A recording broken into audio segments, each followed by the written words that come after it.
L'acier pour revaloriser le patrimoine, c'est tout l'enjeu de la réhabilitation de l'hôtel de la Monnaie par notre invité Philippe Prost. Bonsoir.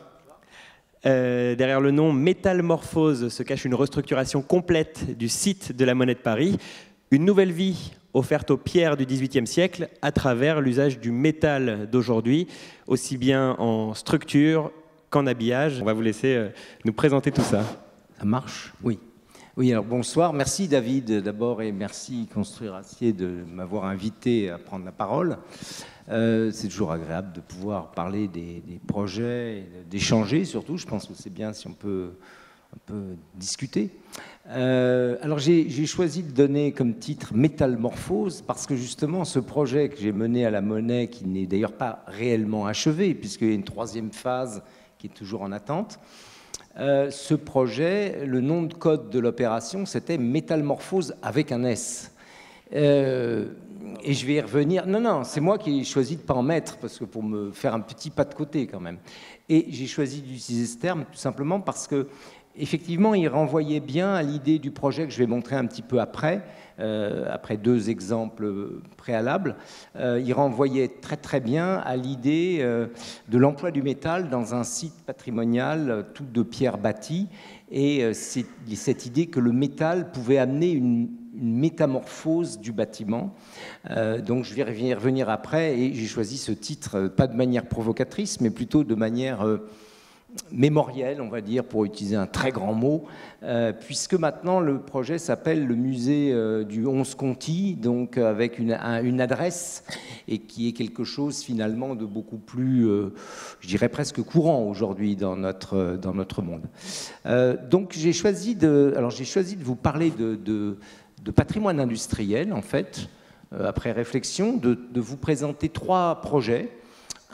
Deux projets qui portent sur des sites industriels qui ont perdu leur usage, qui sont d'une part la briqueterie de Gournay, que connaît bien ma voisine, puisqu'elle se trouve dans le Val-de-Marne et plus exactement à Vitry-sur-Seine, et puis le deuxième qui est la Darse du Fond de Rouvray, qui sont des ateliers qui se trouvent à Paris, dans le parc de la Villette, pour faire dire les choses simplement. Le troisième projet, ce sera la Monnaie de Paris. Je vous rassure tout de suite, je vais être assez bref, hein, je ne vais pas partir dans un développement in extenso, mais c'est pour vous camper le décor. Et ce qui est intéressant, c'est que évidemment, le métal, l'acier, c'est quelque chose qui apparaît avec la révolution industrielle.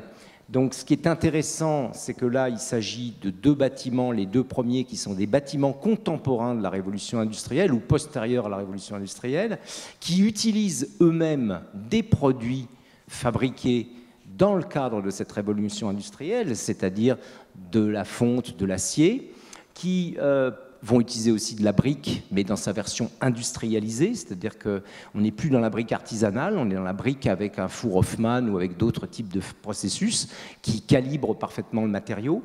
Tandis que le troisième site, qui est la Monnaie de Paris, dans le 6e arrondissement, sur le quai de Seine, sur le quai de Conti, eh bien, la Monnaie de Paris, la particularité, c'est que c'est toujours une usine. Alors, une usine un peu particulière, mais c'est toujours une usine, c'est toujours une installation classée pour l'environnement, ICPE. Il y a toujours des ouvriers et on y fabrique toujours des choses, et cette fois avec du métal, qui sont ou des monnaies ou des médailles. Donc, je trouvais intéressant de comparer la destinée de bâtiments industriels qui ont changé d'affectation et à l'inverse, un bâtiment qui a gardé son affectation initiale.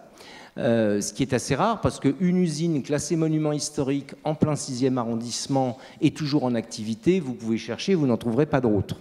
Donc évidemment, c'est deux points de vue assez différents, mais où dans les deux cas, le métal va être d'un secours appréciable, mais de manière totalement différente. Je dirais que dans les deux premiers cas, il s'est agi ou de conserver des éléments de charpente métallique qui pouvaient avoir un intérêt, ou d'utiliser le métal pour changer de destination et modifier le bâtiment pour lui permettre d'accueillir de nouveaux programmes, alors que dans le troisième cas, il s'agit là plutôt d'une sorte de greffe, sur laquelle je reviendrai, et d'utiliser le métal parce que finalement, la maison qui est la Monnaie de Paris utilise du métal pour sa propre production, toutes sortes de métaux d'ailleurs.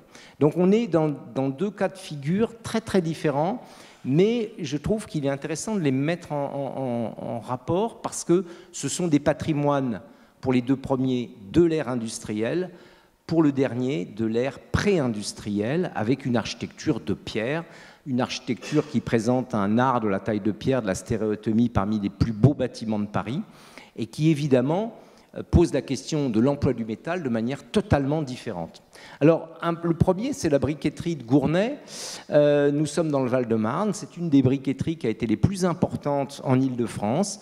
Vous voyez souvent dans les façades les mitoyens, les héberges de bâtiments parisiens, ces grands conduits de cheminées, vous voyez qu'on voit au milieu d'une croûte noire, on voit quelque chose en briques qui chemine. On appelle ça des corps creux.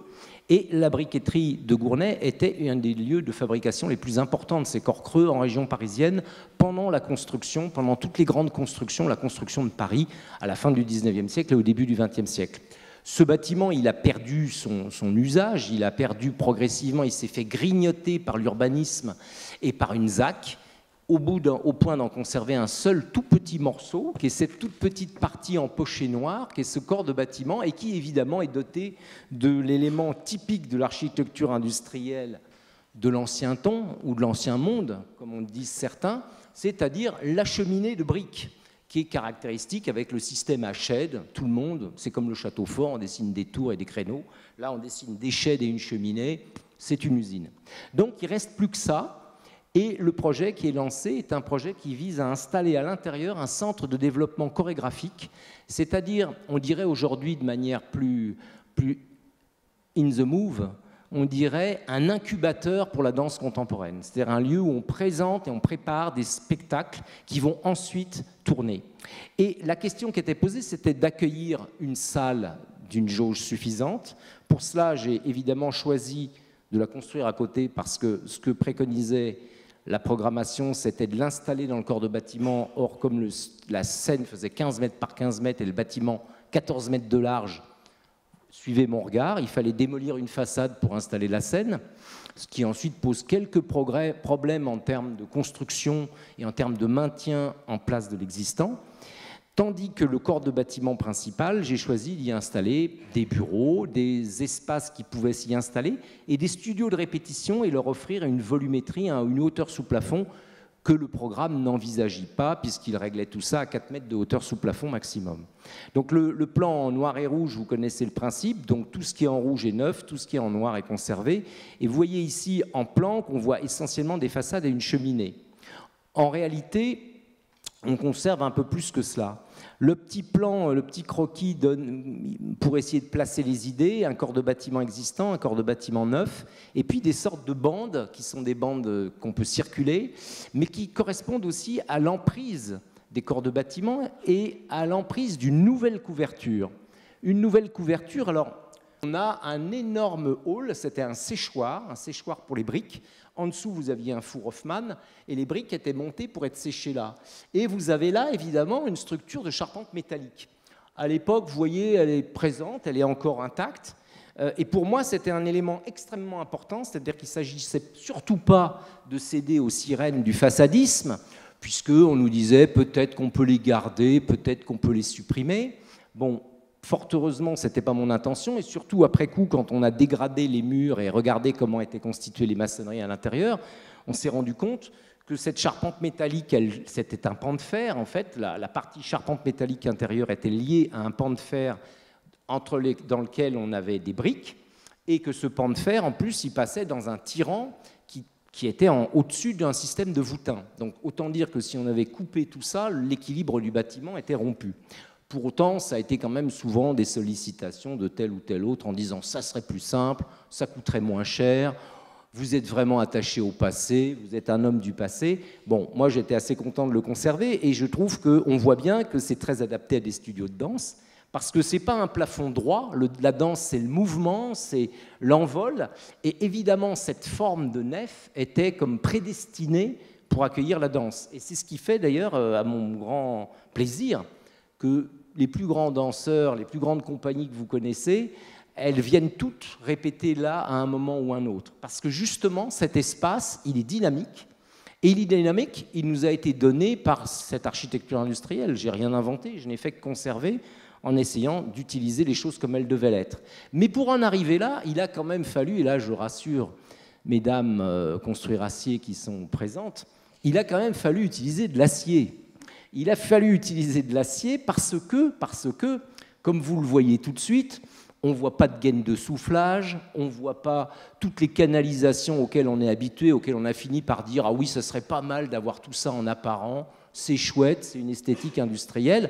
Alors parfois on le fait parce qu'on ne peut pas vraiment faire autrement, mais si on peut s'en passer, ça peut peut-être être pas mal quand même aussi.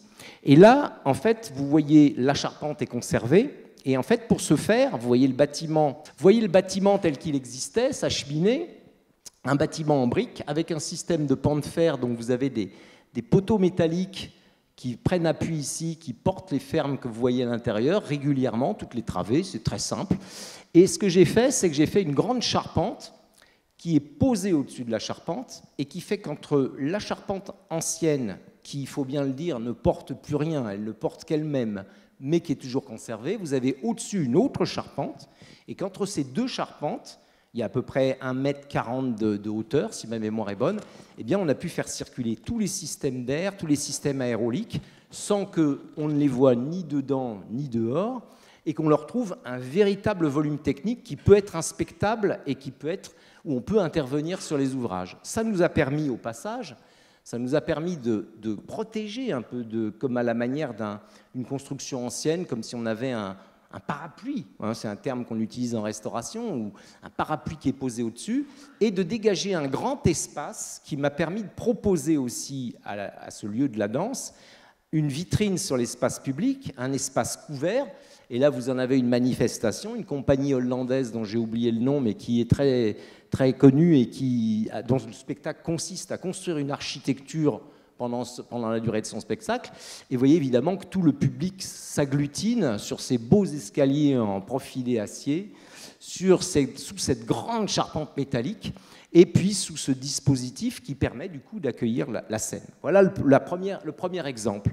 Le deuxième, c'est cette darse du fond de Rouvray. C'était un petit atelier sur le bord d'un canal. Et vous voyez là encore un dispositif assez simple, avec une structure en briques. Là, c'est plutôt du pan de bois avec un système de charpente et à l'intérieur, l'installation de bureaux le service des canaux de la ville de Paris. Donc il s'agissait d'installer dans un ancien atelier des bureaux et pour ce faire, il s'agissait de créer des planchers. C'était une grande halle sans aucun élément et cette grande halle, vous la voyez ici avec un autre petit croquis. Ce que je me suis proposé de faire, c'est tout simplement de garder parfaitement cette charpente. Donc pour moi, le squelette, l'ossature, c'est quelque chose de très important parce que finalement, ça correspond à un moment de la construction, ça correspond à une expression de la construction, une structure qui fait architecture, et il est pour moi important de la conserver. Qui plus est, nos amis de la MAF ont eu l'occasion de se rendre compte que quand on charcute trop les structures, la sinistralité augmente en flèche, quasiment à la verticale.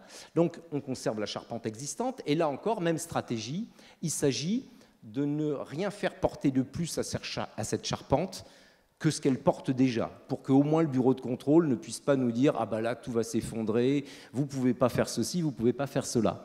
Il y a des bureaux de contrôle formidables, hein, je le dis tout de suite, j'en connais, mais je dis ça parce que parfois on en rencontre aussi qui sont un petit peu plus compliqués. Donc la charpente bois, très simple, une grande ferme, un système avec des poteaux, des aisseliers, et l'idée c'était d'installer dedans trois niveaux, un rez-de-chaussée, un premier, un deuxième, et de travailler avec un système de piles. Alors là, 1000 excuses, des petites piles en béton, mais avec un système de bac acier qui permet de regrouper, de créer ces plateaux nouveaux, et avec un système de distribution en acier également. Alors vous allez le voir ici, voilà, ça c'est en cours de chantier, donc vous voyez ce système de charpente qui a été mis à nu, et puis vous voyez en même temps tout le moment de cette installation très précautionneuse autour de ce système de charpente pour installer ces nouveaux planchers. Vous voyez ici le résultat, donc vous voyez qu'en fait on a réussi à garder tous ces éléments, on a en fait des vides qui qui vont de poteau en poteau, et en même temps des systèmes de passerelles. Et puis on a comme ça deux escaliers, qui sont des escaliers métalliques qui viennent se glisser entre deux fermes de charpente et qui permettent de relier les étages entre eux. Donc l'acier trouve toute sa place. Et évidemment, pour rebondir sur ce qu'a dit ma voisine Franca, c'est vrai que l'acier, évidemment, tout de suite, ça crée un contraste. Ça crée un contraste avec le bois et la brique. Ça peut créer un contraste tout à l'heure aussi avec le bois, la brique, pardon, tout simplement. Et on a évidemment une écriture qui peut être tout à fait contemporaine, tout en restant extrêmement fonctionnelle et extrêmement simple, sans surdesign ou sans travail de ce type. Et puis à côté, ça nous a permis par contre tout ce qui était neuf, tous les corps de bâtiments neufs et la grande galerie qui longe le bâtiment et qui la relie à un abri pour des bateaux, tout ça a été construit en acier avec des fermes de charpente, avec un travail sur l'élégance du poteau, si je puis dire, pour lui donner une section la plus faible possible et pour arriver à relier des bâtiments entre eux qui, du coup, ont été complètement réhabillés par de l'inox qui capote l'ensemble de certaines maçonneries anciennes et qui capote les bâtiments neufs. Alors j'en arrive à la Monnaie de Paris. J'espère que je suis dans le timing, David. Je déborde un peu. Je suis trop bavard. Alors j'y vais, je fonce. Voilà, troisième projet. Alors vous voyez que là, on est devant une complexité d'un tout autre ordre. On n'est pas face à un hangar avec un système porteur de poteaux. On est face à un bâtiment de la grande architecture, de l'architecture de la fin du XVIIIe siècle. Vous connaissez tous, je pense, Claude Nicolas Ledoux, le grand architecte des Salines royales d'Arc-et-Senans. Eh bien, vous connaissez sans doute, pour peu d'entre vous, ou alors vraiment vous êtes fortiche, Jacques-Denis Antoine, qui est l'architecte de la Monnaie de Paris. C'est la même chose, mais c'est la Monnaie et c'est à Paris. Et c'est un des plus beaux bâtiments néoclassiques de Paris, que certains viennent voir de très très loin, parce que c'est une sorte d'inventaire de l'art de la taille de pierre. Donc évidemment, la question qui était posée dans ce projet intitulé Métamorphose, avec un S par la présidence de la Monnaie de Paris, qui visait à conserver l'activité industrielle tout en accueillant d'autres types d'activités, des activités culturelles, des activités économiques et des activités gastronomiques, eh bien, évidemment, l'enjeu, le titre, Métamorphose, c'était en soi une question pour les architectes que nous étions au moment du concours. Et cela passait nécessairement par un type d'intervention très différent de ce que je viens de vous montrer précédemment. On voit que le bâtiment est très structuré, il a une logique de plan très forte, il a une structure de grande cour d'honneur, le grand monnayage qui est dans l'axe de la cour d'honneur, alors que d'habitude on y aurait mis la chapelle. La chapelle étant reléguée sur un côté, on est là juste très peu de temps avant la Révolution française et les idées des Lumières ont fait leur effet. Et vous voyez aussi dans l'angle, ici, une construction, un petit bâtiment qui s'installe dans une ancienne cour d'écurie, qui est un petit bâtiment de plan pentagonal irrégulier, qui va être une usine. Il fallait récupérer 1500 mètres carrés d'exploitation industrielle parce que la Monnaie avait donné, ou plutôt on lui avait forcé la main, à transférer la parcelle dite de l'an 4 à l'Institut de France pour y construire l'auditorium de mon confrère et ami Marc Barani. Donc il a fallu trouver un site pour installer cette activité industrielle qui avait été perdue, et donc d'où construction même d'une usine d'aujourd'hui. Alors la présence du métal, au stade du concours, j'avais fait ce petit croquis parce que je m'étais dit, ici, tout nous parle de transformation du métal. Alors c'est comme des petites pièces de métal, un petit lingot qui serait découpé, puis qui ensuite serait guilloché, puis qui ensuite serait traité. C'est-à-dire qu'on est dans un haut lieu de la transformation du métal, sous toutes ses formes et toutes sortes de métaux. Ça va de l'or, l'argent, le cupronickel, tous les métaux entrent en composition. Il y a 13 types de minerais qui sont utilisés. Enfin, c'est d'une très grande richesse. Et évidemment, à la question qu'on nous pose au moment de la visite, alors on se demande bien ce que vous allez utiliser comme matériaux, le bois, le verre, l'acier. Bon, évidemment, les concurrents, dans ces cas-là, ne dévoilent pas leurs cartes, personne ne parle.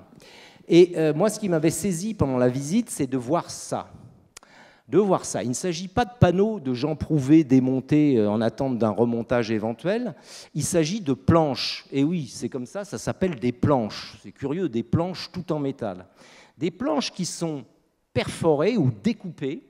Et vous avez un rond qui est vide, dont on retire ce qu'on appelle le flanc. Vous connaissez l'expression comme 2 ronds de flanc, ça vient de là. Donc le flanc, c'est une pièce métallique avant frappe, avant gravure, avant découpe, et donc c'est un rond de métal. Alors là, j'ai appris une chose incroyable que je ne savais pas, et oui, on n'apprend pas tout dans les écoles d'architecture, et même pas à Chaillot, hein, c'est terrible, c'est que, eh bien, ça, une fois que c'est fait, ça repart au four, et c'est refondu, et ça continue. Once again, once again. Donc, d'un seul coup, je me suis dit, ah bon, mais alors le métal, c'est pas ce que je croyais, finalement, ça se recycle à l'infini. Donc, c'est quand même intéressant, parce qu'aujourd'hui, on voit plus que des perspectives vertes avec des algues. Bon, on se dit, finalement, en dehors de la verdure, point de salut. Donc, en fait, le métal, déjà, cette chose qui m'a impressionné. Et puis, évidemment, je me suis dit, mais en fait, je l'ai là, le thème sous la main. C'est cette vêture, c'est ce métal qui est omniprésent, qui est le travail qui se produit à cet endroit, et il faut que le projet soit l'expression de cette permanence du travail et une manière de rendre hommage, en fait, au savoir-faire, aux ateliers qui se trouvent là.